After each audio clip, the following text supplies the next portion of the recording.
Ja, mein Name ist Michael Prügel, ich bin der Inhaber des Kamerasofts Ostkreuz.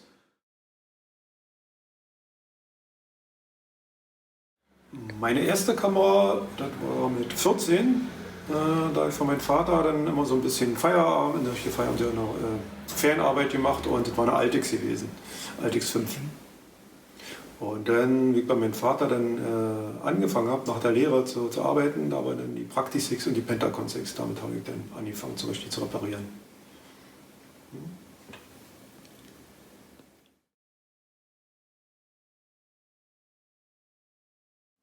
Also wir waren ja damals Vertragswerkstatt von Pentagon Dresden zu DDR-Zeiten und da hatten wir immer mussten wir bestimmte Kontingente an Ersatzteilen haben in der Werkstatt, dass wir wirklich den Bevölkerungsbedarf betreuen konnten sozusagen, nicht?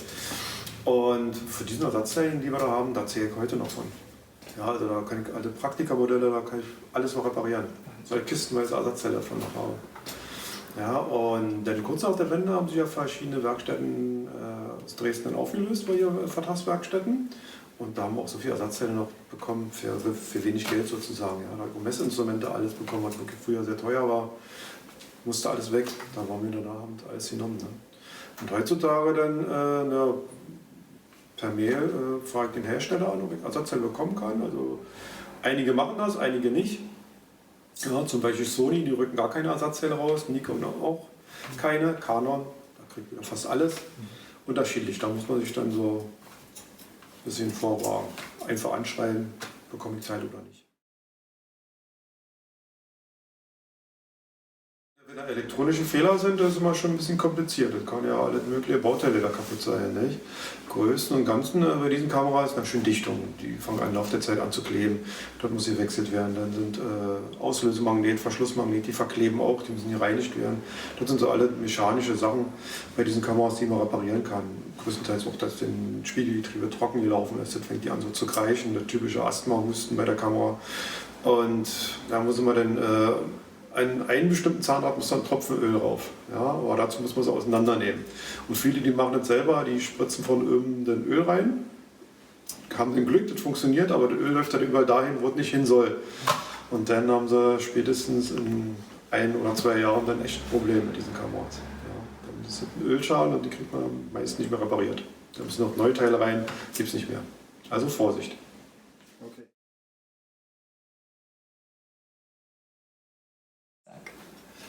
Ja, ausbilden, sowas mache ich nicht. Erstmal ist bei mir der Laden zu klein dafür und wenn müsste derjenige Feinmechaniker lernen und da habe ich die Ausbildungsmöglichkeiten. Da fehlen mir Maschinen und müsste ich denjenigen dann auch fremdarbeiten lassen, also ausbilden lassen.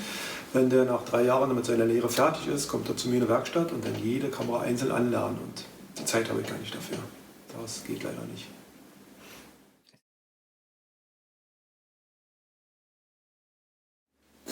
Also Empfehlung erstmal Praktika, die L-Reihe, weil die kann ich auf Jahre hinaus noch reparieren, da habe ich so viele Ersatzteile. Ansonsten Nikon FM2 sind robuste Kameras, Canon A1, AE1, die kommt man auch immer noch repariert, sind robuste Kameras, ja. Leica ist natürlich wieder teuer, aber ja, das sind alles so rein mechanische Kameras, die kriegt man eigentlich immer wieder hin. Ne?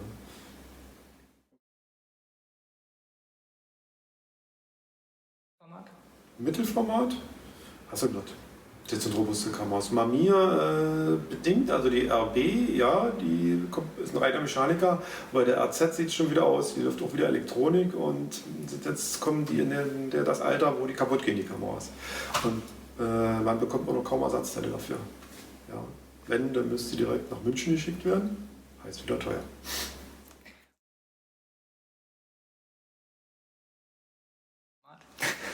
Großformat, Lindorf. Das sind auch Arbeitstiere. Wenn die einmal gewartet sind, die halten. Das ist dann wirklich reine Mechanik. Und da sind auch höchstens die einzelnen Verschlüsse, die verharzen. Das heißt auseinanderbauen, Hemmwerk auswaschen, neu abfetten, einjustieren. Dann laufen die Dinger wieder.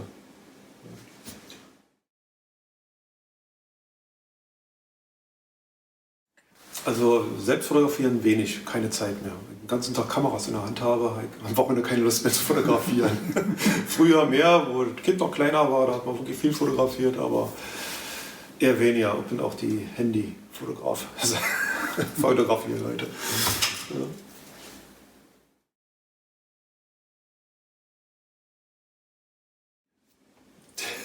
Die Botschaft, weiter analog fotografieren.